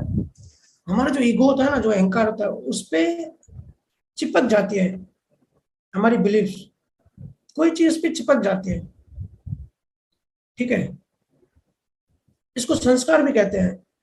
हिंदुइज्म में इसको संस्कार कहते हैं। कि कहते हैं ना कि बच्चों को अच्छे संस्कार दो या उसको संस्कार दो। संस्कार का मतलब क्या होता है? कोई चीज चिपक जाना। और जैनिज्म में इसको घाती कर्म कहते हैं, जो कि हमारी आत्मा को घात करते हैं, मतलब नुकसान करते हैं। जैसे बच्चे बाहर खेल के आते हैं तो शरीर पे मिट्टी होती है, तो माँ बोलती है ना, क्या पूरा मट्टी मट्टी हो क्या है, तो मट्टी पूरी साफ करती है, तो वो मट्टी चिपक जाती है। और माँ क्या करती है? बच्चे की मट्टी साफ करती है। ऐसे ही संसार में रह के हम सब संसार में हैं, इसका मतलब ये तो पक्की बात है कि भाई मान्यताओं की वजह से हम संसार में हैं।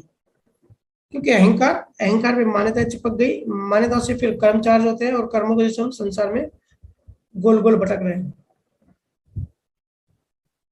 तो मान्यता अगर फ्रैक्चर नहीं हुई और चिपकी हुई, तो ये कैरी फॉरवर्ड ऑटोमेटिक होती है, बाय डिफॉल्ट होती है। सूक्ष्म शरीर ट्रेवल करता है ना, सबकॉन्शियस माइंड ट्रेवल करता है, उसके बाद इलेक्ट्रिक बॉडी, कॉजल बॉडी और मान्यताएं। क्योंकि अहंकार ट्रेवल करता है, कोर में क्या होता है? अहंकार, ईगो। वो तो कहीं जाता नहीं है ना।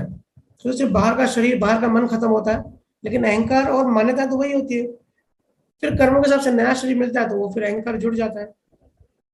तो ये जो अहंकार होता है, इसके ऊपर जो मान्यताएं होती हैं, मान्यताओं से कर्म चार्ज होता है।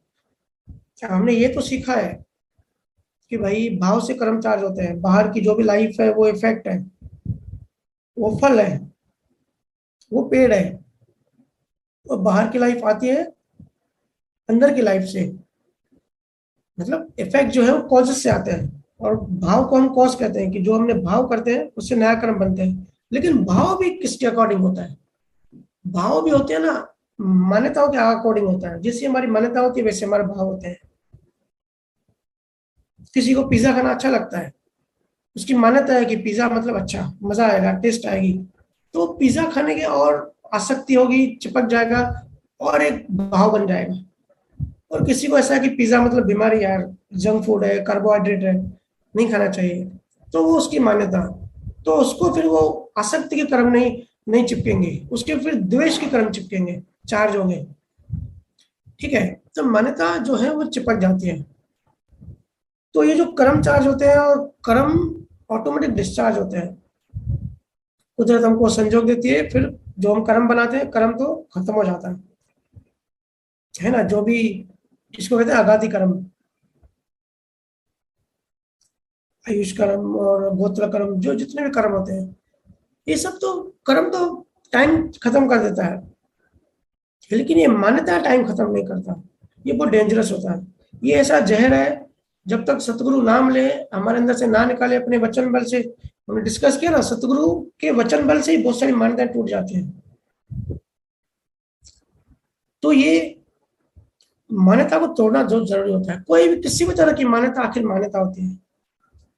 ऐसा नहीं कि मान्यता को चेंज करना है, आज हम एक धर्म को फॉलो करें फिर दूसरे धर्म को फॉलो करें। मान्यताओं को तोड़ते जाना है, फ्रैक्चर करते जाना है। असली हमारा काम वो होना चाहिए। नहीं तो कैरी फॉरवर्ड चलता रहेगा। सूक्ष्म शरीर जैसे आगे ट्रेवल करता है, ये भी ट्रेवल करते रहेंगे और हर जन्म में वही कर्म चार्ज करेंगे, फिर वही डिस्चार्ज होगा। ऐसी साइकिल चलती रहेगी।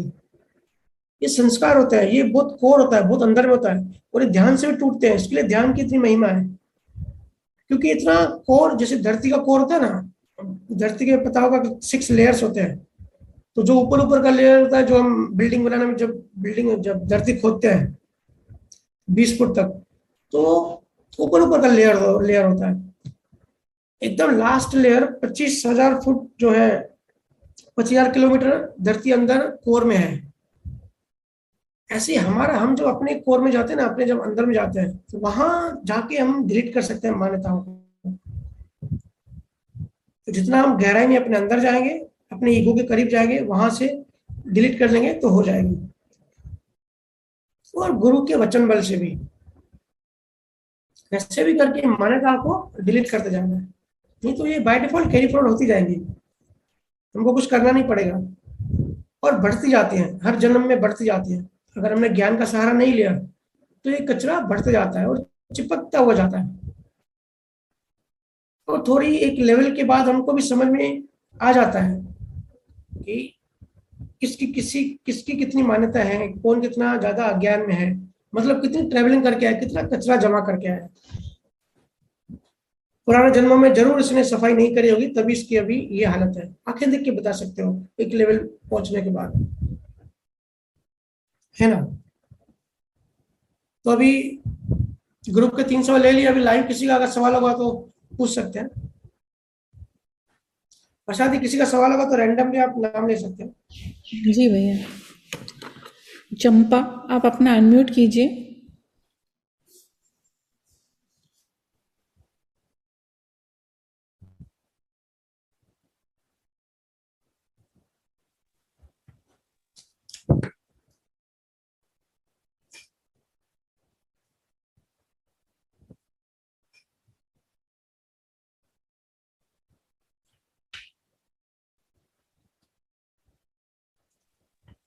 राम राम भैया।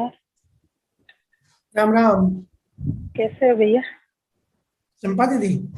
हाँ, तो बढ़िया बढ़िया, आप कैसे हो? हाँ बढ़िया भैया, आपकी कृपा। जी बताइए। भैया, जैसे आपने बताया कि जो बोल रहे हैं वह अभी ऊपर ऊपर से बोल रहे हैं, क्योंकि जिसको आत्मा का अनुभव हो जाता है वह खुद तो नहीं बता सकता है। तो जो ज्ञान दे रहा है या जो बोल रहा है हम ज्ञानी है, वह क्या है? यानी कौन वो बोल रहा है? थोड़ा कंफ्यूजन है, बताइए भैया इससे।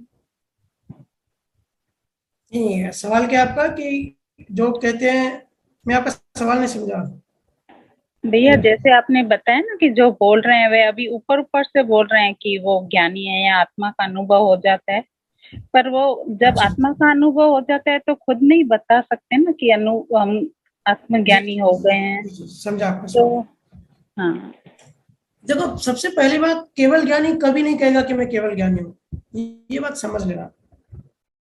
वेदों में भी लिखा है, जो कहता है कि मैं ज्ञानी हूं, मतलब एक बात समझ लें, ये पक्का अज्ञानी है। क्योंकि कहने की जरूरत नहीं पड़ती। कभी फूल कहता है कि भाई मेरे में सुगंध है, कभी सूर्य कहता है कि भाई मैं दे रोशनी दे रहा हूँ सबको। तो जो ज्ञानी हो जाते हैं ना, वो ये ऐसा हो जाता है, नेचुरल हो जाता है। ये सब नेचुरल चीजें होती है ना। तो जो कहता है कि मैं ज्ञानी हूँ, तो हाँ कहो भले, क्योंकि आर्ग्यूमेंट नहीं करनी चाहिए, लेकिन अंदर में ज्ञान को हाजिर कर दो। हाँ, कई जगह गुरु को संजोगवश कहना पड़ता है, बट काफी रेयर होता है, और उसमें भी उनका कर्ता भाव नहीं होता।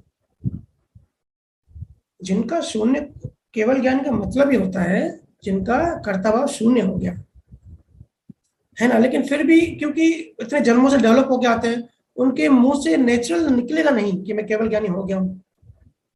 लेकिन ये अवस्था है। मैं कहता हूँ ना, हम शब्दों में फंस गए हैं। केवल ज्ञान एक वर्ड है, इंग्लिश में इसको एब्सोल्यूट कहते हैं।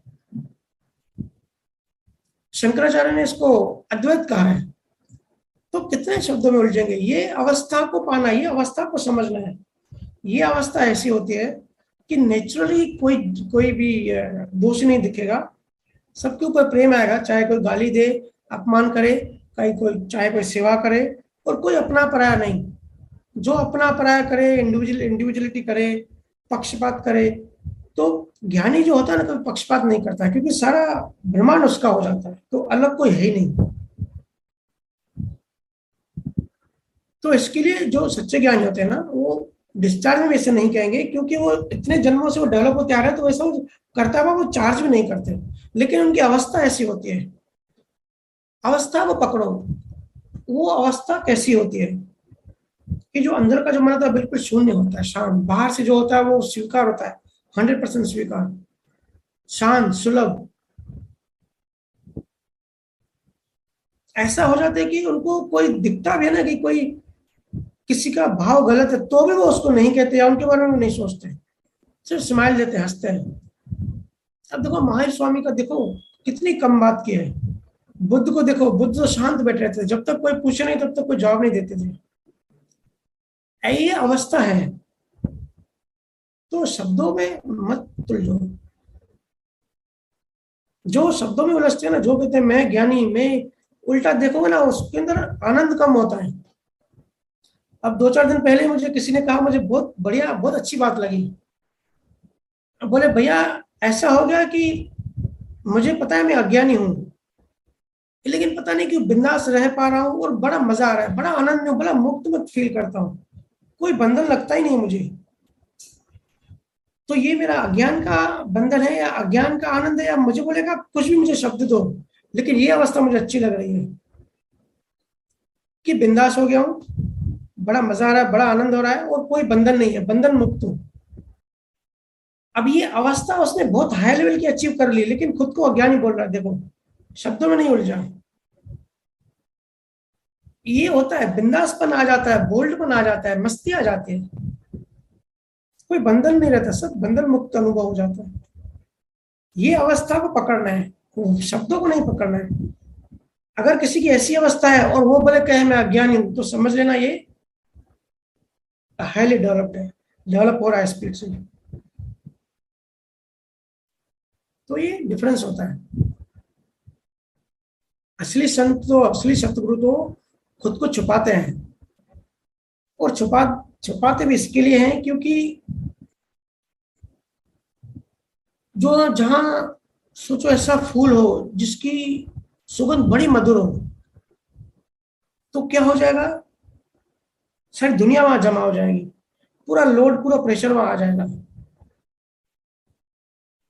तो इसके लिए इतना लोड, इतना प्रेशर नहीं लेके सहज में, क्योंकि सहज होते हैं, खुद को छुपाते हैं किसी भी तरीके से, हजार बहाने ढूंढ लेंगे खुद को अज्ञानी साबित करने के लिए,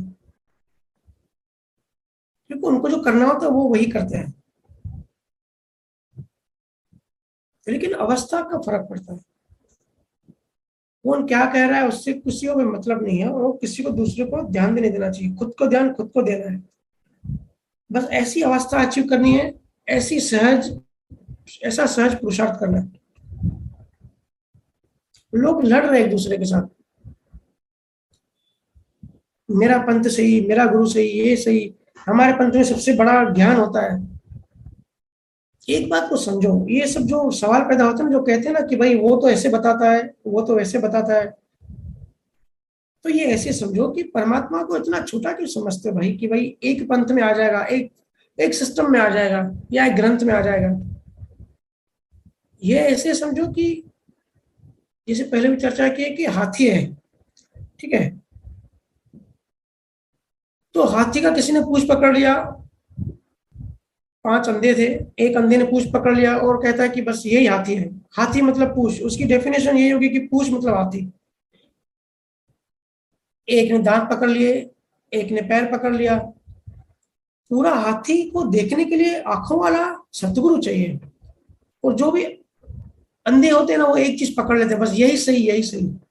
इसके लिए मैंने कहा ना, कृष्णा ने क्यों बताया, कृष्णा ने शुरुआत किससे की, देखो इतना बड़ा ज्ञानी था, भक्ति मार्ग, कर्म मार्ग, प्रेम मार्ग, सब मार्ग बताया उसने, सबकी बैलेंसिंग बताई।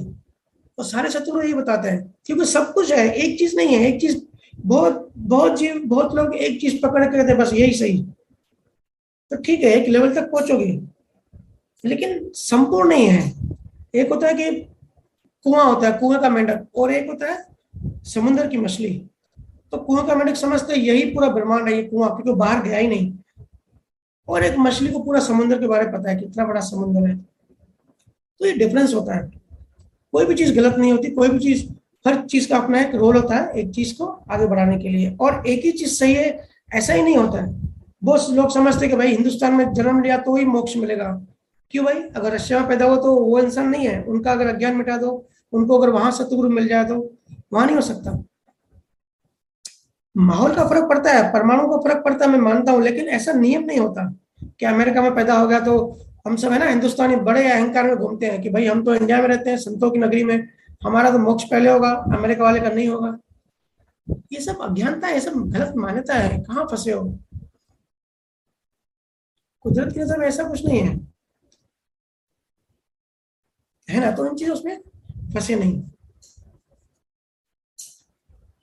नेक्स्ट सवाल।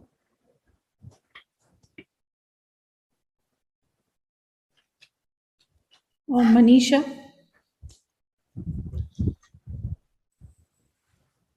पलक आप अपना अनम्यूट करो। हाँ, राम राम भैया। राम राम। कैसे हो भैया? मस्त हूँ पलक जी, आप कैसे हो? बस बढ़िया भैया। भैया मेरा एक क्वेश्चन था कि जी। आज्ञा और प्रज्ञा क्या है, उसका क्या रोल होता है? प्रज्ञा, जी।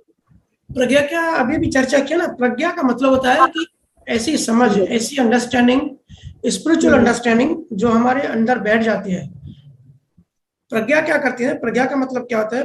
प्रज्ञा भेद कराती है। संसार में जो भी हमारे सामने सिचुएशन आएगी ना, तो हम भेद कर पाते हैं कि इसमें हमारी आत्मा का भला किसमें है। नाशवान चीज मतलब सनातन क्या है और संसार क्या है, वो भेद प्रज्ञा कराती है। विनाशी चीज और अविनाशी चीज का भेद प्रज्ञा कराती है। प्रज्ञा का मतलब होता है ऐसी समझ, ऐसी अंडरस्टैंडिंग, मिनिमम बेसिक अंडरस्टैंडिंग कि हमको हर संजोग में ऐसा पता पड़ जाता है कि इस संजोग में मुझे कैसे डील करना है, और ऐसे डील करना है जिससे मैं और एक कदम आत्मा में आगे बढ़ूं, ज्ञान में आगे बढ़ूं, संसार में आगे नहीं बढ़ूं। संसार क्या है और परमात्मा क्या है, इसका जो भेद है ना, वो भेद कराती है, उसका नाम है प्रज्ञा। ये डेवलपमेंट से आती है। ठीक है पलक जी? जी जी भैया, थैंक यू भैया। आखिरी सवाल लेते हैं।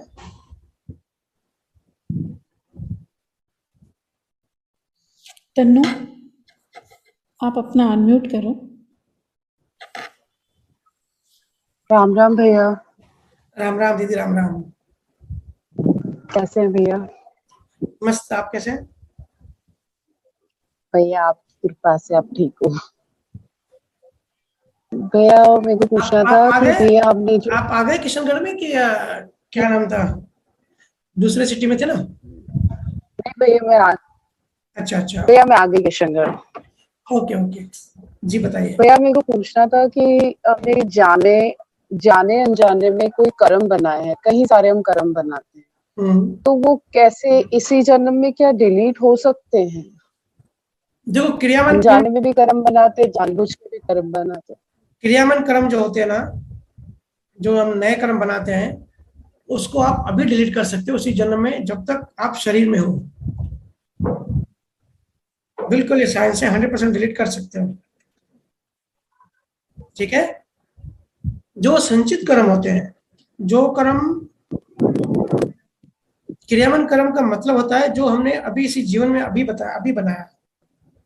ठीक है? जो नए कर्म बनाए, तो वो हम उसको अभी एडिट कर सकते हैं। एडिट का मतलब होता है कि हम उसको बड़ा भी कर सकते हैं, उसको माइल्ड भी कर सकते हैं, कम भी कर सकते हैं, डिलीट भी कर सकते हैं वेरियस विधियों से और ज्ञान से।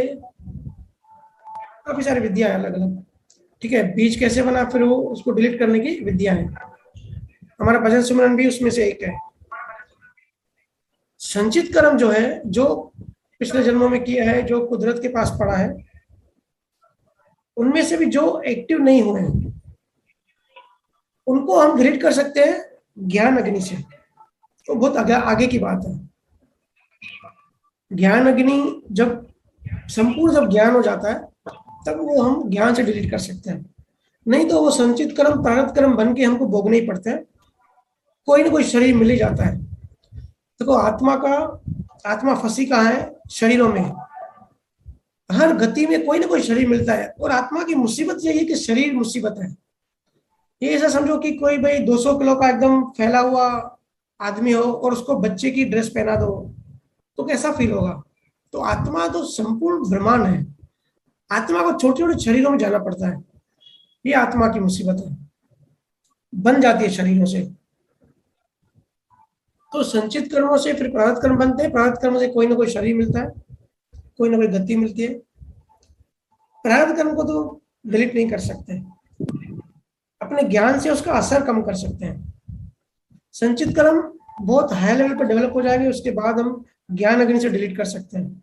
और क्रियावन कर्म जो अभी हम बना रहे हैं जीवन में, जब तक हम शरीर में हैं, अगर हम 80 साल के हो गए और 10 साल की उम्र में हमने कोई कर्म बनाया था और वो याद भी नहीं रहेगा, लेकिन अंदर बीज पड़ा है, लेकिन जब ध्यान में अंदर जाओगे तो आपको जो कहते हैं ना भैया, ध्यान में बहुत सारी चीजें दिखती है पुरानी पुरानी, तो वो क्या चीजें होती है? वो हमारे कर्म होते हैं, जो पिछले जन्मों के होते हैं, इस जन्म के भी होते हैं, अभी के अभी जो पड़े हैं।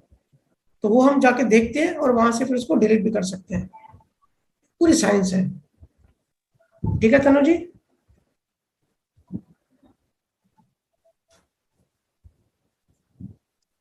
जी स्वागत भैया। करें अभी। और कुछ पूछना है भैया जी? भैया आज ना बुद्ध अष्टमी है, तो ये बुद्ध अष्टमी जैसे किस अकॉर्डिंग होती है? जैसे बुधवार के अकॉर्डिंग होती है कि महात्मा बुद्ध के अकॉर्डिंग है? बुद्ध अष्टमी तो मैंने इतना सुना नहीं। हाँ, आपने सवाल भी लिखा था ना इस पे, कुछ तो आपने जी इसका हाँ भैया। लिखा था। वो मैंने, आपने जो भेजा वो मैंने एक्चुअली रीड ही नहीं किया, वो पोस्ट आपने भेज दी। भैया वो तो ऐसे है कि है ना, जैसे एक लेडीज को बोला जाता है कि बुधवार के दिन आपको नहीं जाना चाहिए ससुराल से मायके, ऐसा ही कुछ लिखा हुआ है उसमें स्टोरी में। तो अच्छा इसलिए अच्छा। पूछना था कि बुद्ध, महात्मा बुद्ध की तो ये नहीं हो सकती है, तो ये किस अकॉर्डिंग है बुद्ध अष्टमी, इसलिए पूछना था। नहीं नहीं, महात्मा बुद्ध की तो बुद्ध अष्टमी नहीं है। तो ये सब मान्यता है। इस दिन पे मायके से ससुराल में नहीं आना है, इस दिन पे नहीं आना है। अभी आपने जो पोस्ट भेजी मैंने पढ़ी नहीं हालांकि, लेकिन आप बता रहे हो उसमें ऐसा लिखा है कि बुधवार को नहीं जाते। किसी किसी स्टेट में फिर ऐसा मानते हैं कि संडे को नहीं जाते जाना। किसी स्टेट में ऐसे मानते हैं कि संडे को नहीं जाना चाहिए। किसी स्टेट में बोलते हैं कि ट्यूसडे को नहीं जाना चाहिए। बहुत लोग मानते हैं कि शनिवार को नाखून नहीं काटने चाहिए, बाल नहीं काटने चाहिए। तो ये सब मान्यता है। अपने टाइम पे इसकी एक अलग साइंस थी, जब रोशनी, जब लाइट नहीं थी, इसका अपना एक एक छोटी लेवल पे अपना यूज था। लेकिन ये फिर मान्यता बन गई। जब कोई चीज जनरल बन जाती है, मान्यता बन जाती है ना, तो नुकसान करते हैं। तो मेरे से क्या क्या लोग, अब कोई पूछ रहा था कि किसी खास दिन पे, मुझे याद नहीं आ रहा क्या दिन बोल रहे थे, बोले खास दिन पे वॉशिंग मशीन में कपड़े नहीं धोते। मैंने बोला भाई आपके भगवान को कपड़ों से क्या दुश्मनी है? एक बात समझो, और सभी समझो, जो भी चीज हमको सुविधा देती है, हमको कंफर्ट करती है, हमारी लाइफ को आसान करती है, इजी करती है, मन को शांत करती है, वो करना चाहिए। जो भी चीज हमको आसान करती है, असहज करती है, अनकंफर्टेबल करती है, हमको परेशान करती है, तो वो नहीं करना चाहिए। अब इसमें कितनी मान्यताओं को टूटे, नियम टूटे, सब चलता है। मैं देखता हूँ कि जो मेरे से मिलने आए थे, उसका लड़का बड़ा टाइट जींस पहन के आया है। तो मैंने बोला भाई तू फटक क्यों रहा है? बोला मम्मी ने बोला कि ये जींस, टाइट जींस पहन के आओ। मैंने बोला क्यों बच्चे को परेशान करते हो? बोली भैया अभी फैशन है और अभी नई नई लेके आए, एक बार पहन के फेंकेंगे थोड़ी। मैं बोला फैशन के चक्कर में, फैशन देख रहे हो, फैशन के चक्कर में बच्चे को कितना अनकंफर्टेबल कर रहे हो। स्टाइल के चक्कर में कितनी, जो मुझे जानते हैं पता है, कितनी शादियों में मैं चप्पल पहन के गया हूँ। भाई इजी लगती है चप्पल, सुविधा है। कार चलाने में मेरे को चप्पल आसान लगती है। जो चीज इजी है, सूटेबल है, सही है, लाइफ आसान करो, वो करो। किसी के बुरा मत करो। दुनिया क्या बोलेगी, समाज क्या बोलेगा, फैशन है, स्टाइल है, सबके अगेंस्ट में जाओ। सबसे पहले हमारी आत्मा सबसे इम्पोर्टेंट वो है दुनिया में। जो चीज कंफर्टेबल करे, जो दिन आपको सूट करता है उस दिन कपड़े धोना। वो बोले कि हमको संडे फिर हमारा छुट्टी वाला दिन होता है, हम लेट उठते हैं तो सुबह उठ के कपड़े धोने पड़ते हैं क्योंकि बाकी दिन घर में मना है। ये कौन सी मान्यता है? और भगवान इतना छोटा हो कि कपड़ों में ध्यान देगा कि कब धो रहे कब नहीं धो रहे। और अगर असली भगवान है तो कपड़ों के अंदर नहीं है क्या? मैं बोला अपनी अपनी सुविधा के हिसाब से चाहो, सूटेबल जो भी नियम बनते हैं या जो भी रूटीन बनता है आपके अपने सुविधा के हिसाब से होने चाहिए, मान्यताओं के हिसाब से नहीं। जब भी किसी को सूट करे वो वहां जाए, ट्रेवल करे, दिन नहीं देखे, लेकिन भाव एक ही, हर चीज में भाव एक ही रखो। शुद्ध आत्मा, सार आत्मा को रखो, बाकी बाहर कुछ भी होने दो ना। मेरा एक जीजा जी है, डेली 40 दिन से डेली रैली निकालता है। जो कीर्तन भजन करते हैं ना, हमारे उल्लासनगर 1 से लेकर 5 नंबर तक डेली पैदल यात्रा करते हैं। हालांकि मुझे उन्होंने बहुत बार बोला कि आप आ जाओ, मुझे टाइम नहीं मिले, मैं जा नहीं पाया एक दिन भी, लेकिन बड़े भाव से वो रैली निकालते हैं। तो रैली निकालना गलत नहीं है। वो सत्संग सुनते हैं, हमारे जो भी यूट्यूब के रिकॉर्डिंग से सारे सुनते हैं, ज्ञान अप्लाई करते हैं। तो ज्ञान में रुचि है, सार एक रखा है आत्मा का, तो करो ना भाई, किसने मना किया? उसको भी एंजॉय करो। ऐसा संजोग बना है तो उसको भी एंजॉय करो, एक्सेप्ट करो, सब कुछ करो, सार में आत्मा को रखो। आत्मा को वर्ड मत पकड़ो, सार में कोई दोषी नहीं है, सब हिसाब है। बेसिक चीज पकड़ो, ऐसी अवस्था, शून्य अवस्था। बाकी ये सब मान्यता को छोड़ दो, किसी से भी डरने की जरूरत नहीं है। लोग डरते हैं कि भाई शनिवार के दिन अगर बाल कटाएंगे तो शनि फिर डंडा मारेगा। शनि डंडा मारता है, मैं एग्री करता हूँ, लेकिन शनि को इंसाफ का देवता कहते हैं। जिसके कर्म भारी होते हो ना, उस कर्मों की सजा वो देते हैं। ऐसा ज्योतिष साइंस में है, बहुत भयंकर सजा देते हैं। तो ऐसा नहीं है जिसके हिसाब में नहीं होगा उसको भी सजा देगा, ऐसा हो ही नहीं सकता। हर कोई हिसाब से बंधा है, शनि महाराज भी हिसाब से बंधे हैं, है ना। वो जो शनि जो प्लैनेट है ना, वहां से जो रेशमी आती है, जो वाइब्रेशन आती है सजा देने की, तो सब पे नहीं आती। जो बुरा करेगा उसका बुरा होगा, ये नियम है। ठीक है, सत्संग समाप्त करते हैं। सबका बहुत बहुत धन्यवाद। सब मस्त रहो, स्वस्थ रहो, खुश रहो, आनंद में रहो, किसी से मत डरो और लाइफ को एंजॉय करो। Good night. नेक्स्ट वीक शायद सत्संग ना हो, मैं बाहर जा रहा हूँ केरला, तो जैसे संजोग हुए देखेंगे। ठीक है, राम राम भैया। सबको राम राम।